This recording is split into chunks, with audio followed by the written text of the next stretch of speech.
All right, special treat on the club today. We have one of our founding members, Jack Settleman, returning after a busy past month or so for him, getting married, honeymoon, all kinds of sports travel plans, new studio setup, all that good stuff. And on top of that, I hear he has some best ball hot takes to get fired off his chest. So we'll dig into that on the club with Pete, Clay, Andy, and Jack.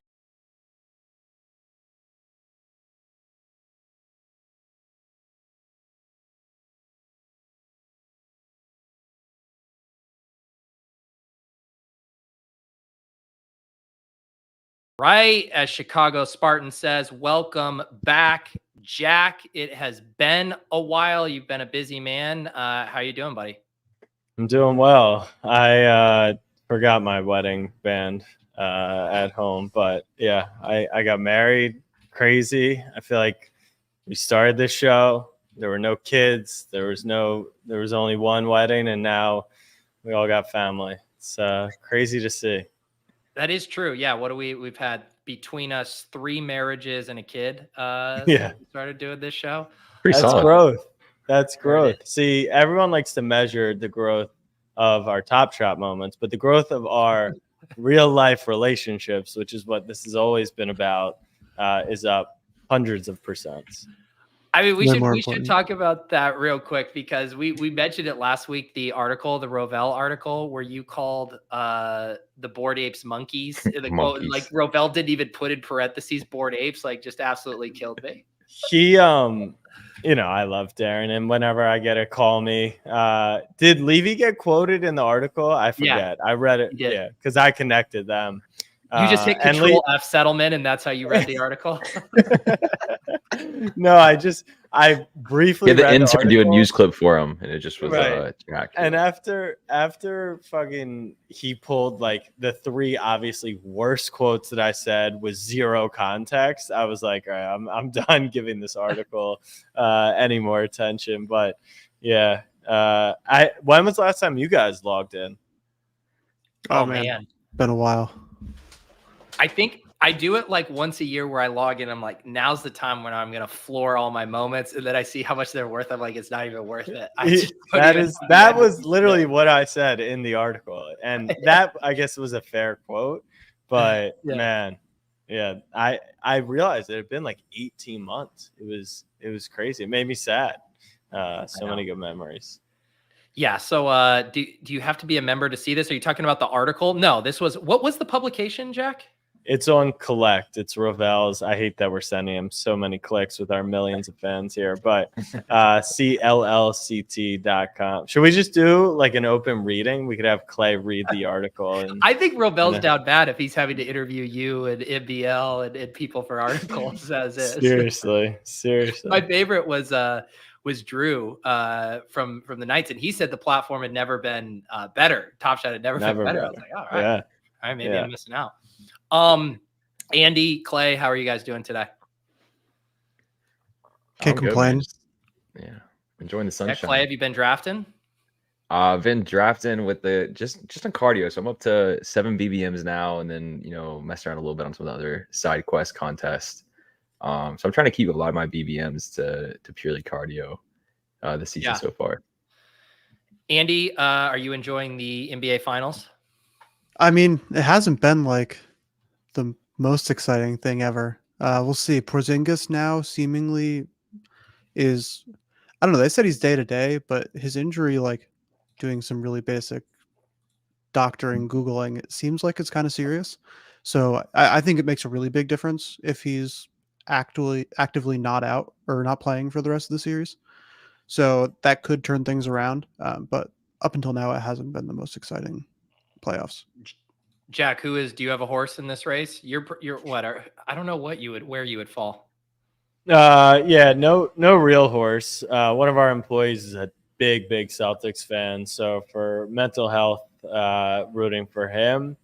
All my narratives are solid right now. Jason Tatum's not a superstar. Celtics winning without him.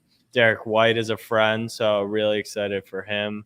And then I think that Kyrie Irving is the most overrated basketball player of all time, and that seems to be coming to fruition. So from a narrative perspective, I'm enjoying the finals. But without the big ragu, the Michael Jordan of Delaware, who would be that excited about this NBA Finals? Yeah, it's I was hoping for a little bit more drama. It was supposed to be like Kyrie's big return to Boston and have all of this subplot, and then the Mavs just getting exposed a little bit. Yeah. Yeah, but we'll Should've see. came Now in with they're Sage. going home for game 3, and like I said, with Porzingis not playing, I think it's totally feasible they win these next 2, and all of a sudden it's 2-2, and then everyone's back on the, oh my God, is Luka healthy again? What's going to happen? So I think Mavs in I think 7. this isn't a hot take, but tomorrow's game really matters a lot. If the Mavs win that, all of a sudden everyone's going to be like, oh, what's going to happen? No, you're not wrong. And the Porzingis thing isn't really being talked about because he's not officially ruled out, and they're calling him day to day. There's no way that soft loser is playing in game 3 in the return to Dallas, which was another narrative. His return to Dallas, same with Kyrie back to Boston, obviously. He's an ex-Knick, Pete, in case that's another narrative, is you can't root for Porzingis because he's soft and a loser. So a lot of narratives, not a lot of good play. Also, Stanley Cup is 2-0. So I think a lot of people woke up this morning and it felt like football energy, mandatory mini camp.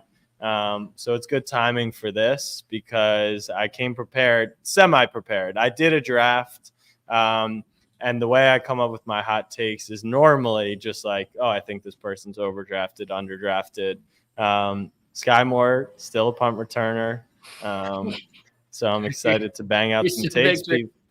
People will call me high, I'm sure. But yeah, have you guys been drafting? Where Clay just said where he's Have at. we Where are been you two? drafting? Where are you two at? Well, so I maxed the big board when that was out. And now, yeah, I'm pretty far in. I've done like 40 or so on DraftKings, and I probably have over 100 slow drafts going right now. I've mostly been doing slows on Underdog. But my strategy is every day I enter 1 BBM, 1 sprint, and 1 eliminator in slow. Andy, So I'm just Andy slowly treats acquiring contests the like backlog. multivitamins. He's just like, get my vitamin D, and then take my 3 drafted kills, and then I'm good. So when you He's get stacking stacks out here. when you get the notification, it's pick 57. You're on the clock. Do you then have to like go in and know which format you're in? Like, how do you determine quickly? So, I mean, you have 8 hours, and so like, it's not that it's not that hard. You just got to go. I have rankings uploaded for all 3, and then typically I'll check like every couple of hours, and I'll go through and I'll do the eliminators first because they're like Got it. somewhat Okay. on set, and so I'll do all of those that are live, and then all of the other ones that are live. Because it's a small mindset shift with the different formats. Yeah, no, it definitely is. I did want to, before we fully moved on to best ball hot takes, Jack, were you watching the Knicks on your honeymoon? Did that overlap with that? Yeah, game 7 overlapped. How did that go? Well, so the majority of games Still were married. so I left game 2 after game, was it 1 or 2? I think I left after, I forget, whatever it was, of the Pacers series for the wedding. Yeah, so I left after game 1. I went to game 1. We won. I left the wedding Friday or Wednesday night was game 2. We won. We watched that, but that was before like festivities really got started. Game 3 was in Indiana, Friday night of the wedding. So big like rehearsal dinner, welcome party. And I just watched the last 2 minutes. And I watched fucking Aaron Nemhard make like a 40-footer, which was insane. Game 4 was Sunday. The Knicks lost by 30. I was the most hungover I've been since college. That I almost thought about ending it all. That was just like a double whammy of holy shit. So then we went on the honeymoon, and our body didn't fully adjust. So like I kept waking up at like 3 a.m. and just checking scores of 5 and 6, but I didn't watch it. But 7 was a 3:30 local. So it was actually a 9:30. We were in South Africa. And so I watched that game, but that game sucked ass. Like they got killed from the start. So it was nice. It was like a slow detachment because I was going to come back and it would have been halfway through the conference finals. I would have been all the way back in. But being so far away from it and just with the injuries, it actually wasn't as bad as like when the Ravens lost, that was the other time. This in 2024, I thought about ending it, and the first time was when Texas lost the semifinal. Semifinals, conference semifinals, college football playoff semifinal, NFL semifinal. Just not my jam in 2024, but I did watch. She was okay with it, and we're still married. I think. Well, I mean, the Jack, speaking honeymoon of, looked We great. don't have the ring on, the you said, safari. so. I Yeah, know no I don't ring, have the so- ring. She's in Texas. that's what I'm saying. but she did- Suspiciously, she's out of town. You're not wearing the ring, man. I mean, like, Yeah. come on, bro. Like, she texted me. Today's a month, so we made it a month, and I think Nice. that's a good sign. Yeah, and you have. I was trying to find the tweet, but you recently kind of solidified your travel schedule. Yeah. Tell the people what. I mean, because last year you did a bunch of travel, obviously all the Thursday night games, but you've even ramped it up more this year. Yeah. So the whole thing is kind of like, I mean, you guys know I like high risk, high reward, given that we're in this space and, we play for week 17. I play how ridiculous of a travel schedule can I go without getting divorced? Like toe that line to perfection. So when it was Thursdays, Mondays, we were gone, Wednesday, Friday, or Sunday night to Tuesday, which she's like working. The Saturdays, which we're doing a lot of college football this season, that's like Friday, Saturday, Sunday, we're gone. So we'll see how that goes. But yeah, we're doing the 3 NFL international games. So Brazil, Germany, London, which will be awesome. And then we're doing a ton of college football games. So the goal for our content is just find the best experience in sport. And so this fall will be a mix of college and NFL. And it feels like college has this insane momentum, like a ton of attention with NIL and Colorado and Shadur. And then you've got the video game, and then you've got the conference realignments, and then you've got the new college football playoff format. It could be a huge year for college, and then NFL will stay king and do its thing. And is the goal to do a lot of like long form YouTube videos off of all of those games? Yeah, we'll do one for every week. And I think the difference is the last 2 years when we did Mondays and Thursdays, the recap stuff performed like exceptionally well because we went to every single one of those games. But the standalones we had a lot of issues with because at the end of the day, Panthers Bears on a Thursday night, like the shelf life of that is literally an hour. Like the second that game ends, people are thinking about the Sunday games. And the matchups just aren't that enticing. Even NFL kickoff, Chiefs, Lions, like what we found with YouTube and with any content is you really need a narrative. Like what's the narrative? Right. And that game doesn't even have a narrative.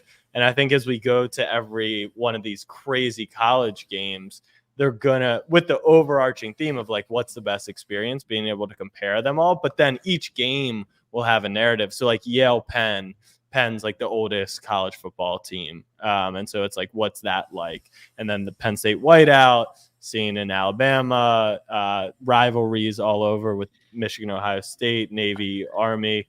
So yeah, there's just a lot of fun narratives, and then mixed in obviously the NFL stuff. From a content perspective, and I think I've listened to you and Nick talk about this a little bit on big content, but are you going to approach this from like just a vlog perspective? Or are you going to try to find a hook, like the best food at UGA, Alabama? Are you going to try to have a theme that you hit for the video or just let it come to you? Yeah, it's all on the intern, but the intern is, he's been doing well. So like, for example, we went to that Hawks game, which was a meaningless game. And we only did it because we're also trying to, if we travel somewhere, like, once again, if we went to Chicago for Bears Panthers, we were just capturing one game. And now we're trying to capture as much as we can. So maybe hit a couple things. If we go to Germany, we'll get a soccer game and an NFL game. But for each one, right, like the Brazil stuff's obvious, the first NFL game of Brazil. Backyard brawl will be some theme of like, is this one of the best rivalries in college football? What is it like? NASCAR will have a specific angle for. UGA Bama is going to be the best game. UCLA Penn State is whiteout, obviously. Georgia Texas, we're going to do a live event there. Texas first big game in the SEC. Yale Penn oldest. Michigan, Ohio State kind of speaks for itself. Army, Navy, the same. So that's the other thing is the matchups and the games we're going to, they kind of already create just based off this list. There's like 2 or 3 that are going to take even a little thinking, but the way that we construct our videos is we're trying to find the best sports experience. And like we have 4 categories that we kind of compare everything against. And we're doing something cool where we've created this Google sheet that is created a formula. So we plug in the numbers and you can actually see every game and event we've been to with different notes on them. And so like, let me see if I can pull it up. Actually, it might be worth sharing because I don't want to say it's like the most common conversation. Like what's the best? Can I share my screen? Yeah. And is it Chrome tab, window, or it would you choose? I don't remember. I'd like to see the desktop, see what kind of perverted files are kicking around on old Jack. Wi-Fi's away. Watch out. Yeah, Ooh, you got this in Wow, this spreadsheet is form. intense. Yeah. Oh yeah, Color coded and everything. And it's got box scores hooked up to every time we've been to that team's game. It's got we'll have links for stuff. It's got notes and stuff. It's got recommendations. It's got a key. It's separated by sport. I mean, well, it's supposed to be separated by sport. It's in beta. You know, everything's always in beta naturally. So yeah, right now the Germany game last year was our number 1, and I think like you guys know what happened at the Derby, of course. I think that's what makes our list a little unique is like we are going to take into account some of our experience. And so it's not like a dead set list. Like here are objectively the best experiences. It's kind of like a mixture of that all. And because it kind of has to be, right? Like if you go and the game is shit or, you know, something weird happens, like it affects your time there. 100%. So let's see, because everyone always loves the doom and gloom. Let's see who's in the. I did tell the person who made the sheet maybe a little less like red, like maybe like an orange here. Chill out on the conditional formatting. Because you know, like when we went to this Commanders game, like they brought us there, they got us custom jerseys, so we don't want to like make it seem like, but we also have to be completely unbiased, and we don't kind of want so. A10 tournament, I think it's fair to say, like the A10 tournament in Barclays, that's $3 a ticket, ranking the lowest. But yeah, you got some NFL stuff here.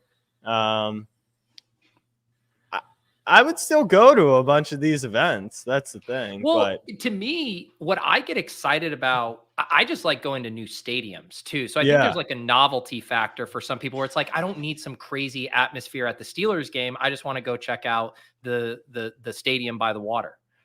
Yeah, exactly. And I think that you'll get all these factors and you can see gameplay in this 4th category. It's just a mix in the 4th category. So like, yes, if it's a 10 out of 10 game, that's going to swing it a little, but it won't override it. But then there's things we factor in that are like, you know, going to see Patrick Mahomes, even if the game's so-so, it's like you're still seeing Mahomes. You're still seeing LeBron. You're still seeing Curry. Like there's so many factors and not everything will be for everyone either. And another thing I want to add is like value. Because that will help with our A10s of the world. Like the A10 is not the best experience, but for $3 and a day in Brooklyn, and we were degenning like crazy. Like we had a great time.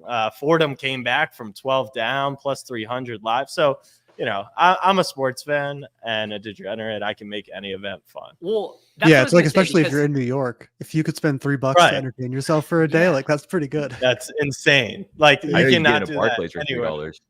Yeah, exactly. Well, because there's the events that speak for themselves that are just draws and you just want to soak in the atmosphere and you don't need anything else. And then there's like, okay, we go to a minor league game and maybe we make our own betting game or our own drinking game or whatever. Like you create the event and then you just show people like, this is how you have the best possible time at this event. Like MSG, I forget where it was on the list, but MSG does not rate high. Like a Knicks game, it's middle of the pack. Because there's absolutely zero entertainment. There's nothing unique about it. There is absolutely nothing special about MSG besides the fans. And like, well, besides it being MSG, that's kind of the special part. But at least like Wrigley, you get like the old fashioned and the Green Monster and Red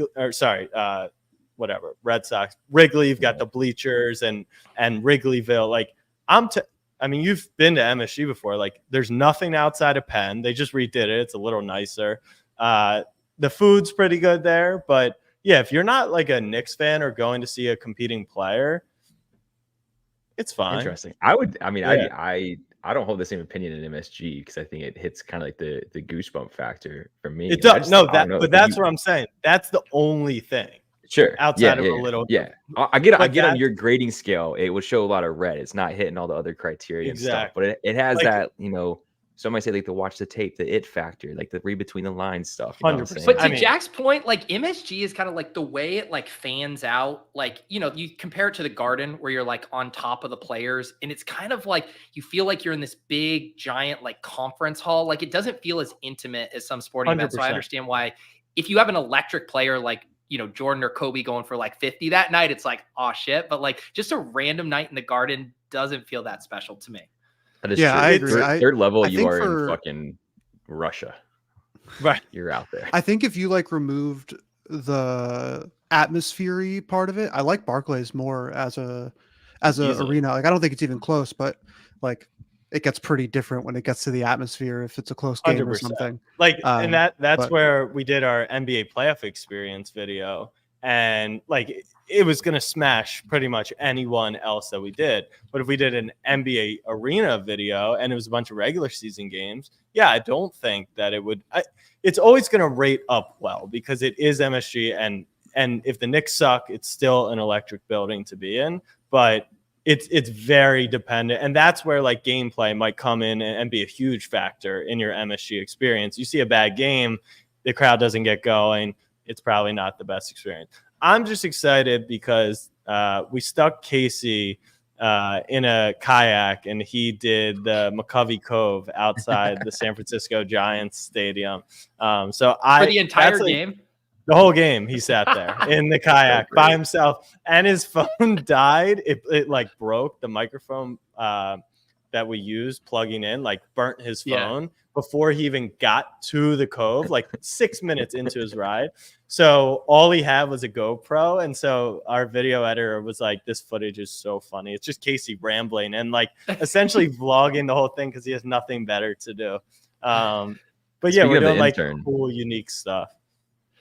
Speaking of the intern, I just got a tweet alert. I have Twitter alerts on for the intern right now. He What? just sent out a little spicy 8-legger on UD. Shout out our sponsor. He's like he's the true head of winning in disguise. Yeah, I mean, he look, man, actually wins. You got something. There's a reason I have tweet alerts on for him and not you. I'm just saying, you're my guy and all, but it's Casey. All No day. offense, I Tegan. want to hear more about your romantic getaway to Toronto because that looked very, very nice.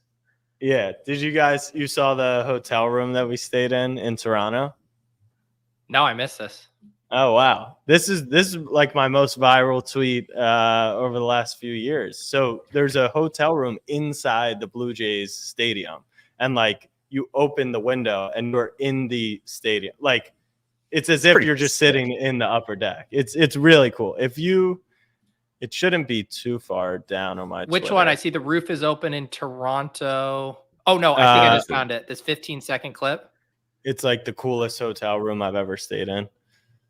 Yeah, Oh, that I was found it. All right, let me pull up this. So when was this? This was just a couple weeks. This last was week? yeah, it was like last week. And had you gotten wind of this? Is this why Yeah, you went? we knew about that. So yeah, you can play the video. But so it's like you're just in a Marriott. You walk in, like there's other rooms that don't have this view or this feature. It's like a ballpark suite room, and then you literally just open the window and you watch the game from your hotel room. So That's we were doing funny shit. Like you can order, like the room service you can order is essentially like the stadium food, and Yeah. we That's brought another an video you should pull up. Xbox. So yeah, we were playing some video games and just hanging out in the room. Yeah, Do Pete, you you think weren't aware people- Snapback Sports forces their interns to eat 24-inch glizzies. So Yeah, he didn't finish it For the though, hazing so it's not ritual. forced. All right, here's a question. Do you think, just compared to the average Marriott, do you think these beds see more action from guests or less action?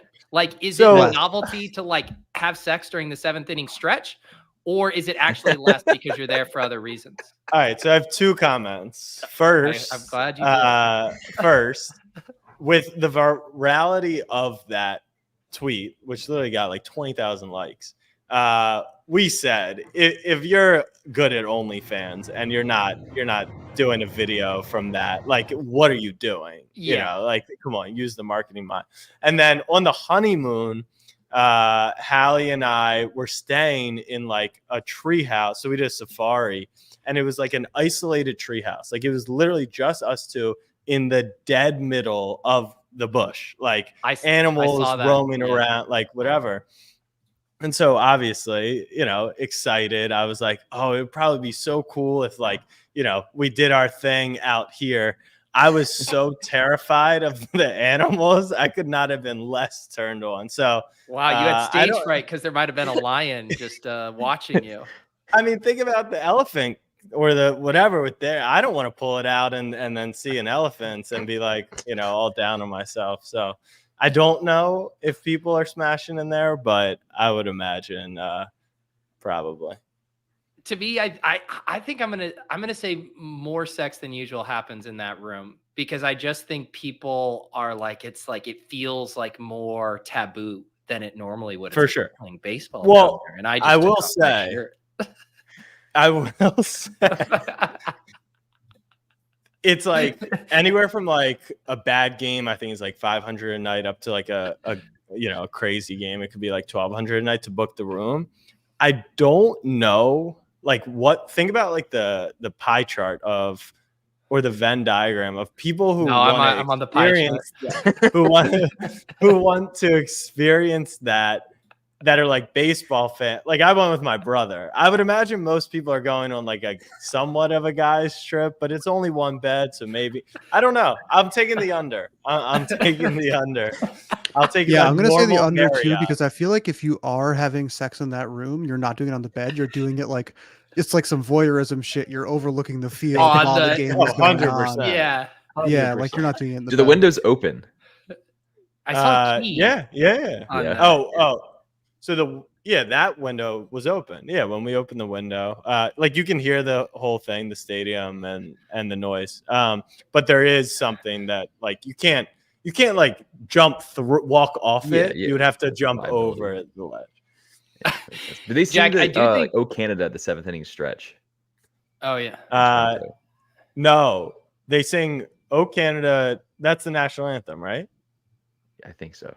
So they do that pregame. They do both, and then they That's a have this randomizer question, weird Jake, I'm gonna fucking. repeat. They have this weird fucking song that they do at the seventh inning stretch. That kind of is like, all right, I'm glad to be an American, and not doing whatever the fuck they're doing right now. imagine I you're do just think, mid. Jack, if you do want to have like another viral tweet, we can like workshop this right now. It's like, I went to Africa and wasn't able to get it up because of all of the wild game near me, and then just thread kind of the whole story. Elephants are, I mean, Yeah. you know I get it, their man. size. You've seen the Oh, yeah. videos. Well, now that we've alienated everyone who came here for best ball hot takes, Jack, tell us why you think Kyron Williams is undervalued in 2024 drafts. All right, so normally we are drafting, so it's a little easier to go round by round. But I'll start with a Pull up couple. Yeah, I'll pull up draft the ADP. I have an Yeah, ADP pull up- grid pull on up that I can some, pull that up. Just ruined Jack's thesis that he can't just take fire off a wild takes without a reference point. I don't understand what the Better Life is saying. I thought you were saying I was horny. Like I'm the anti-horny here, but the rest of you guys are the real horny ones. Yeah, So- I Dudes apologize at for the 4 p.m. horniness. Let me hit it from the back. We promised spicy takes, so And all right, so here's my few like thesis plays. Number one, when I got to round 15, I was like, whoa.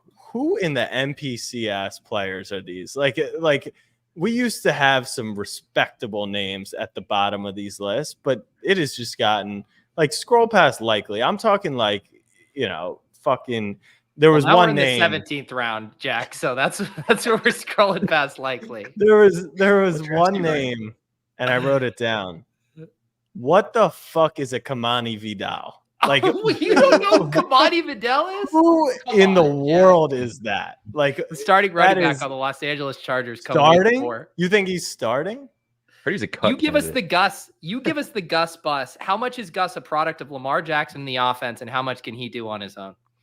So the real reason I wanted to figure out who Kamani Vidal is because one of those running backs is going to be good value. Like I don't think people understand. Greg Roman is inept at throwing the ball. He is obsessed. He should be established to run should partner with Greg Roman.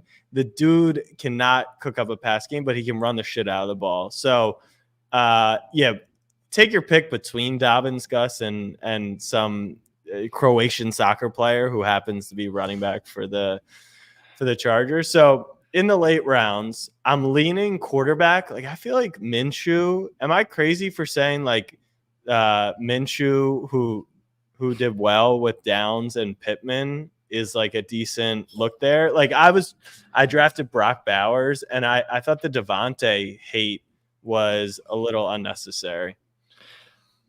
Yeah, I mean, I haven't been drafting Minshew, but I've been drafting a ton of Bowers. I mean, I think it's a fair point. Like he was like a top 12 quarterback for a lot of weeks last year with the Colts. I think the worry for people is that he's not a lock to start the whole season. I think is kind of the worry. Yeah, so that was like kind of a two-part take. It was one, I want to be drafting a lot of the quarterbacks at 17 and 18. Not a lot of quarterbacks, but I don't mind the 17 and 18 quarterbacks. I just think they're going to bring points a million times more often than some of those 17 and 18th round picks. Like there's no point in even clicking them. They have no chance. There's no scenario. And I figured like McCarthy and Minshew are like side by side, and it just kind of blew my mind because even in an upside scenario, like what is JJ doing? So drafting quarterbacks late is one of my takes. Not too spicy, obviously. Coming out hot with the pro Gardner Minshew. Yeah, no easy layups for Jack on these hot takes. Second, in the late rounds.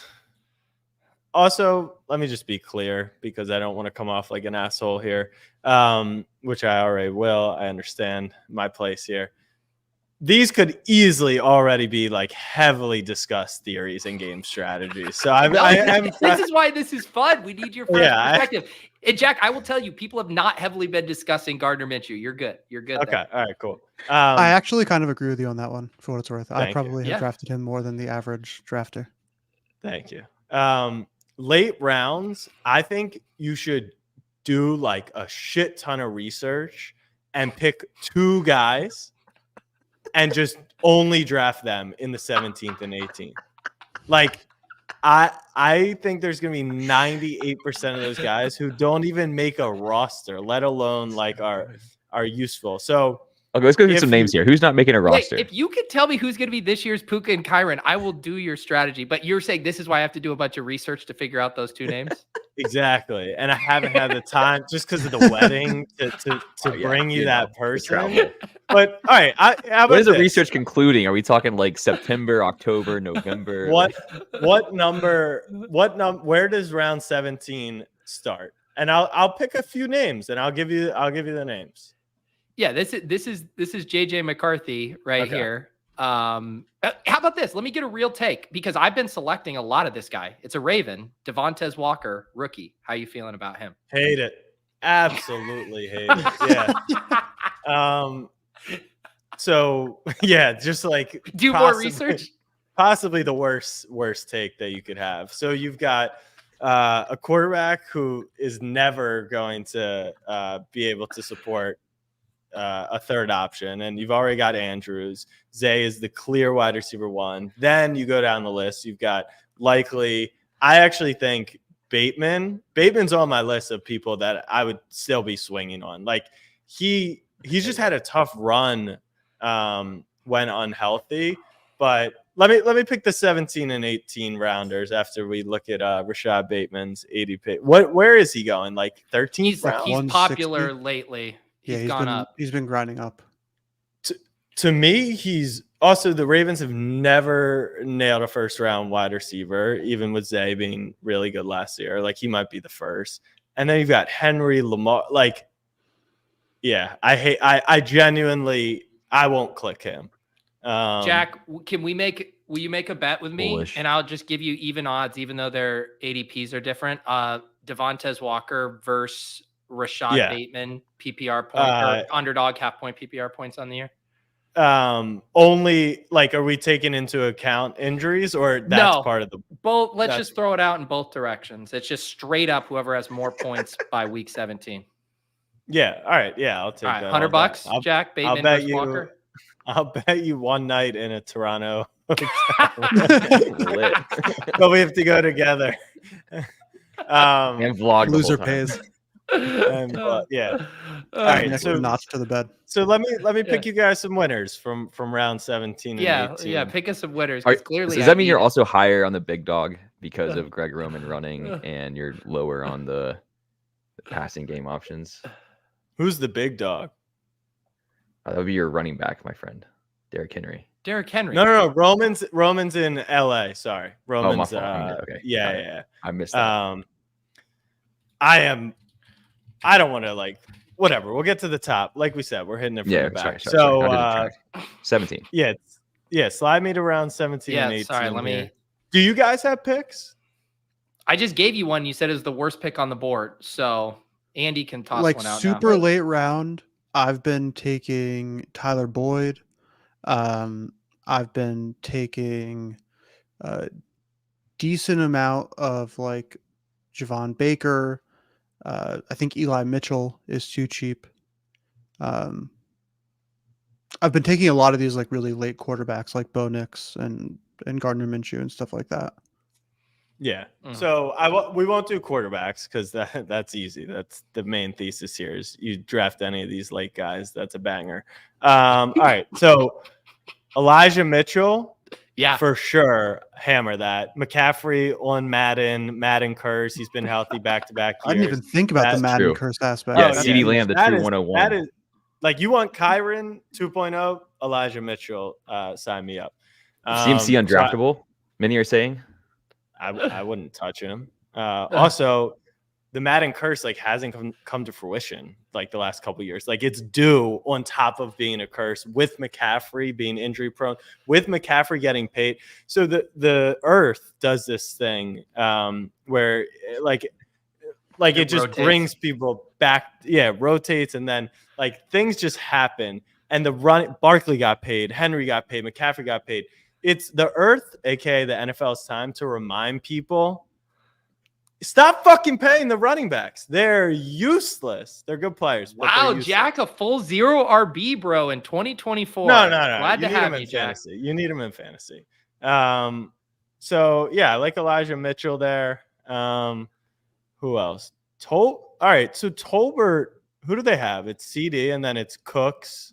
Do they have And then anyone it's else? Tolbert. Jack, He's the Jake projected Ferguson. wide receiver Yeah. 3 right now. Yeah.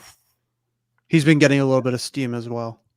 Yeah, I like him over Boyd.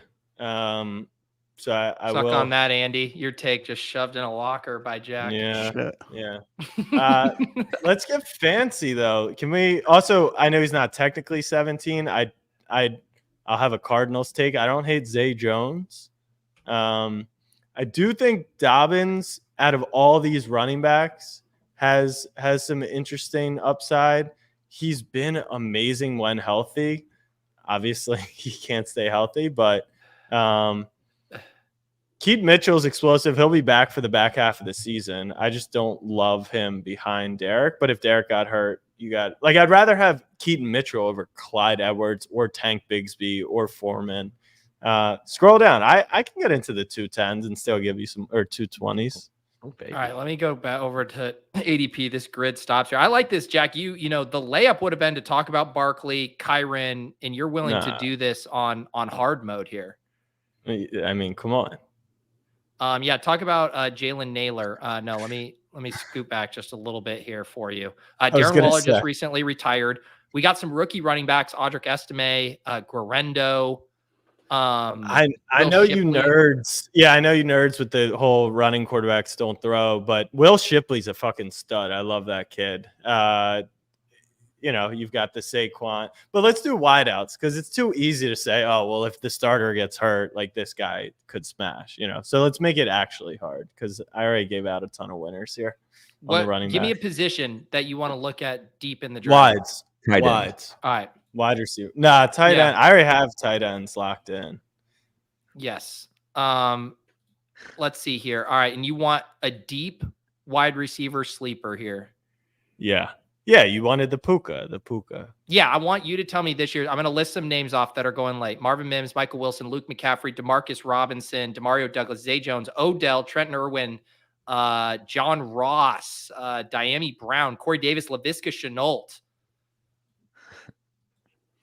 It's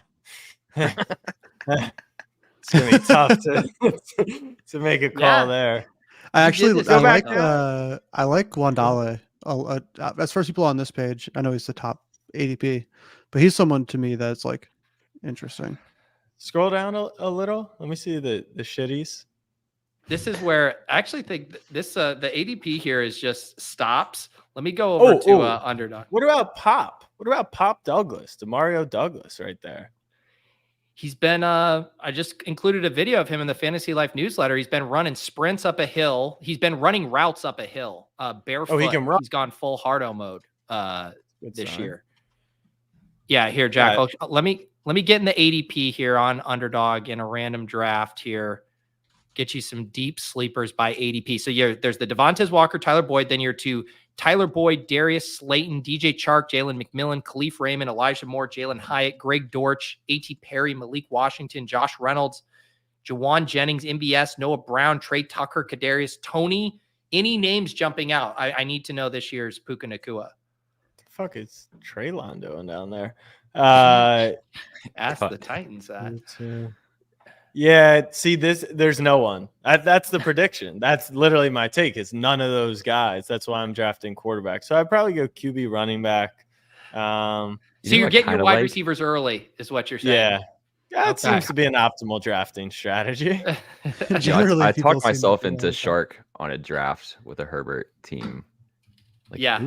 Who's catching passes, man? Like, you feel like Lad's too expensive. They'll throw it like 18 times a game. It's going to be people. I don't think people, because Herbert's like the chosen one, I don't think people have realized like what Roman will do to an offense. He'll just, people are going to freak out on how they run an offense. So, all right. So yeah, bottom half of the draft, take Kamani Vidal. If the guy you just learned about, you're now recommending as a target.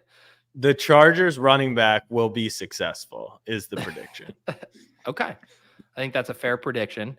All right. So let's get into some of the easier stuff. I did see one name there. I'd probably draft Jalen Hyatt before Malik Neighbors. I mean, I like Jalen Hyatt, but I don't think I'm ready to go that far, Jack. Why are you down on Neighbors? So it's going to be the worst offense in football. They're just an absolute mess. Neighbors, I feel like his game is like these vertical shots, his explosive plays. I said I don't know that. So do not like in the comments be like he actually runs a bunch of curls and slants and bubble screens. But if like Neighbors' upside scenario seems to fit better with Jalen Hyatt. I bet a ton of Jalen Hyatt like alt overs last year. They never hit. He couldn't get a catch, but he always seemed to be open, or at least in my opinion, I was screaming for them to throw him the ball. So yeah, I just don't want to have like the alpha rookie in what I think is going to be the worst offense in the league. I think Mike Bob's suggestion. Jack, can I take you back to a time when a rookie went in the first round to the Giants and they were going to project it to be one of the worst offenses in the league? A washed up Eli Manning was their quarterback, and then he had one of the greatest rookie wide receivers of all time. Could we also run that back an LSU guy? Also an LSU guy. Yeah, I think that's more revisionist and matching. It's like It's like when the rushing quarterback is lefty, their player comp's Mike Vick. It's like, no, it's not. Like just because they're left-handed, they're not Michael Vick. Like Michael Penix is not Michael Vick. Well, let me ask you this, Jack. What do you think? So if you're out on Neighbors, who's like a early third round pick, what is your thoughts on Marvin Harrison's ADP at the 1-2 turn? Let's talk. I think Marvin Harrison Jr. should be going. So I think it should go Jefferson 1. Oh my God. I thought you were down on JJ. I know where this is going. I'm not down on JJ as much as like I'm up on Minshew, as you guys know. That's my fucking dog, apparently. Yeah, I would go JJ 1. I would go Harrison Jr. 2. I would go Harrison Lamb. Jr. is your second overall wide receiver for 2024 fantasy drafts. He'll be the number 1 pick next year. So are you voting with your dollars in these drafts? Are you taking Marvin Harrison in every draft? That would imply I've drafted a lot. Like I said, the wedding, the sex, and the Blue Jays, and the kayak. It's the elephant. Just too much It's sex to be drafting. Yeah. Yeah. No. I really. Where's he going? By the way, 1-2 turn, pick 13. Yeah. I mean, I get it, but didn't we do this with Jamar Chase? Like, what's the Jamar difference? Chase was a 5th and 6th round pick when he was a rookie. No, I know, and it was Yeah. the best value you're ever gonna get. So people like to act like they learned their lesson, but then last year it's a bad rookie class besides Puka, and so everyone is kind of cooled off this. But if Marvin Harrison Jr. was the first overall pick next year, that's not impossible. Do we agree with that? Honestly, I don't like if he was the first wide receiver off the board next year, that wouldn't shock me. That's like the trajectory. Like if he's being drafted here without ever playing a snap and then he puts up 10 touchdowns, 1,400 yards, like, yeah. And the Cardinals are like decent and project even better next year. And that's where I think the Cardinals have a little bit of juice. Like, I'm not the biggest Kyler Murray fan in the world, but like, get rid of Kingsbury, who's the biggest loser ever. Kyler finally healthy, and he's the best wide receiver prospect ever, in my opinion. I don't know anything about anything, so I'm just saying that obviously. But the only thing then I think to try to tie a logical through line through your takes, and maybe this is a dangerous thing to do. No, we workshopped this last year with Yeah. the Chiefs. I was like, Moore sucks. They all suck. You were like, so what about Rashee Rice? So this is alpha how we for get here. Yeah. So because you're super down on Neighbors because of the Giants offense, does this mean you're super bullish on Kyler in the Cardinals? Like, is Kyler one of your premier targets? Because if Harrison's going to be the 102 next year, I'm telling you, Kyler is having a massive year. Am I super bullish? Maybe not. Maybe like I don't think he's going to win MVP. I think the Cardinals are going to be not like amazing. Like they were really bad last year. They're just. But I kind of like the coach. Like he's a freak show, but he kind of is like he's a football guy. And then the reason I started to look deeper into this was because of the Trey McBride thing. Like if Trey McBride is being drafted there, then either we're way off on McBride or like what isn't he going like 2? Yeah, he's going tight end 2. Tight end 3, yeah, 4th round. Kelsey, who goes before Laporta. Kelsey? Laporta and Kelsey. Laporta. Right. So if McBride is 3 and what's Harrison Jr.? He's like 8, Wide receiver, receiver 9. 9. Yeah, 9. And so you've obviously got Dak, Tua, Burrow, McCarthy, Goff, Stafford, Same Hurts. Like could Kyler have a better year than Hurts? Like 100%. Garrett Wilson with Rodgers' old ass. So yeah, I'm high on the Cardinals offense, how the team's going to be. I don't have a strong take there. Yeah, I kind of agree with that. And I think that it also it's been leading me to draft the Cardinals running backs a decent amount because they're going that tripped me up though, because it was Connor or Benson. I just never know what to do.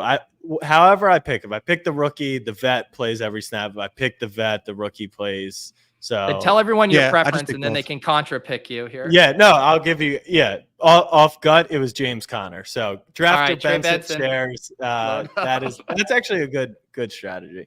They're both in the- good picks. They're both really good picks. Yeah, well, it's like to me, we're talking. The Cardinals have all these players going so high. We're projecting their offense to be good, and both of those picks are going after the Steelers' two running backs, and it's like they're the same thing where it's a split backfield. We don't know who's going to get more or less carries, but like one offense should be so much better than the other. Why are Yeah. both of their running backs going behind both of the other two? It's just kind of weird to me. Yeah. And don't forget Cliff Kingsbury. He's a loser. But with that being said, he's an incredible offensive mind. My second highest against, I guess, ADP and market sentiment. Washington Commanders, from a fantasy perspective, Terry McLaurin being drafted too low. He puts up 1,000 yards every season. Jaden Daniels, in my opinion, is going to be better than any of the quarterbacks that he's had to date. I love Daniels. I think he's being drafted as QB 11, I believe, with Caleb behind him. Everyone likes to make fun of like how he just gets decked every time he runs, but he literally runs. And we saw it with Richardson, Lamar, Hurts, like obviously rushing upside, very important here. Running backs, once again, it was like a Brian Robinson, or who's the rookie they have? Well, it's Eckler. Or Eckler. Yeah. X my guy, I would say him. So draft, Robinson. So yeah, I like them with Cliff. Hang on, let me ask you, Jack. What do you think Austin Eckler's ADP is? I think it was like 184 or something. No, 140, 123. Is that wrong? Your boy Eckler going in the double-digit rounds after being a first-round pick last year. I'm looking around him. No, I mean, you got all the split backfields right there with Tajay and Robinson's right there. Corum's right there. Gus is right there. No, I don't think it's crazy. I do know, like, out of all those on the list, I'd take Dowdle.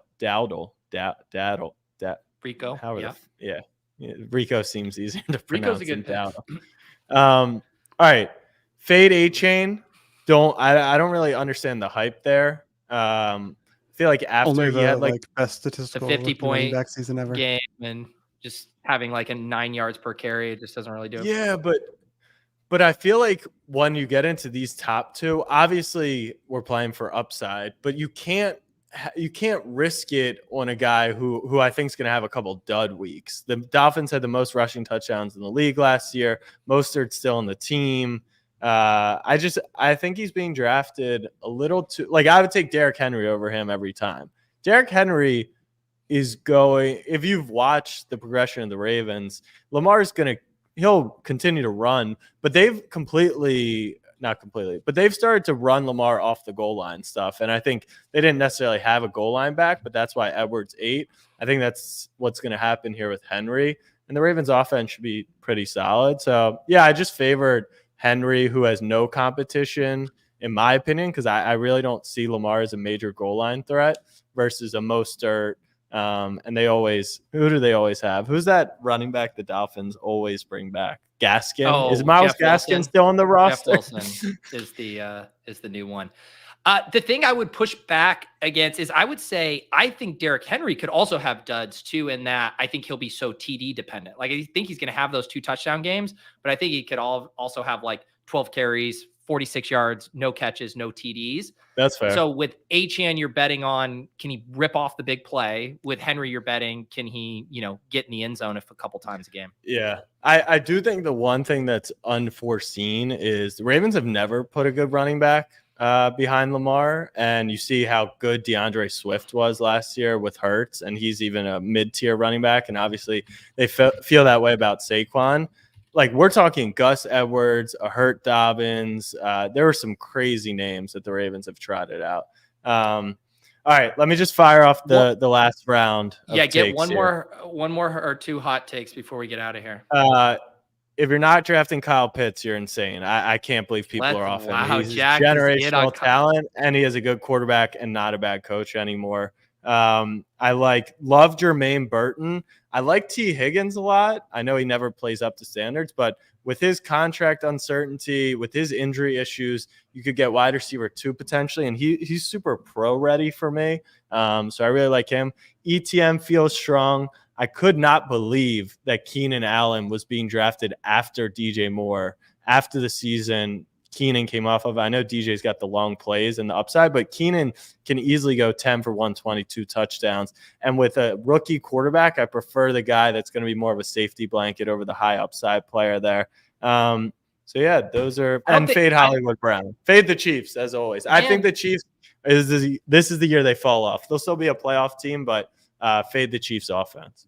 This is why I like Jack's take, because I'm either in like 100% agreement with him, or I just think it's the worst take I've ever heard. There's no in between on how I feel about your takes.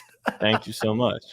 I think the Keenan one's actually pretty spicy. I understand why DJ Moore is going where he's going, but to your point, Jack, like his ADP like did not budge even pre-NFL draft. They bring Keenan over. Market's like, nope, not budging. Draft Rome Odunze. Market's like, nope, not budging. Like the market has been really stubborn on him with the new additions. Yeah, I just can't believe he's high. Is he higher upside than Keenan just because he's faster?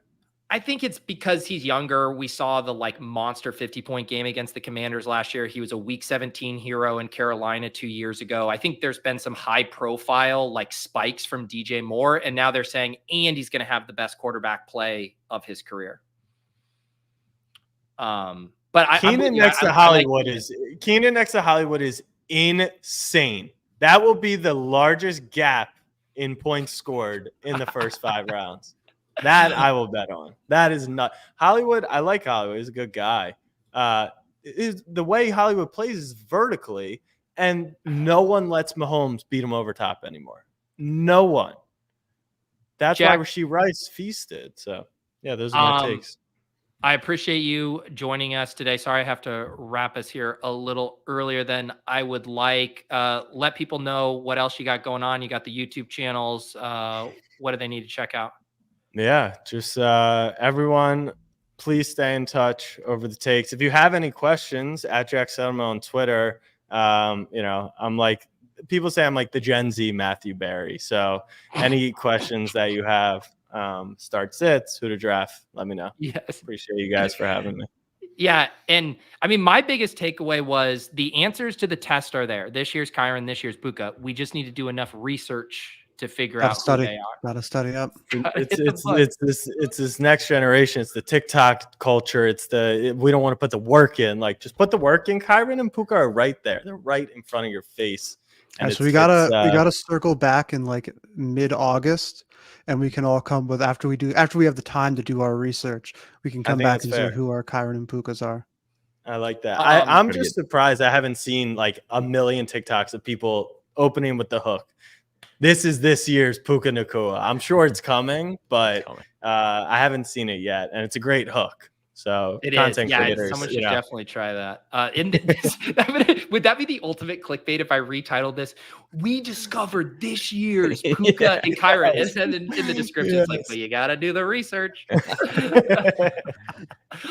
Clay, Andy, anything else from you guys here? No, we should get Jack back in the club for a draft in the near future. Yeah. Get some of these takes off. So no, I'll get on mine. Yeah, Andy and Clay, Clay, you're not in New York anymore, but I will I'm gonna be in New York for the BDGE trivia event. So I'm sure I'll see you there. And Andy, we should definitely meet up that weekend. Yeah, definitely.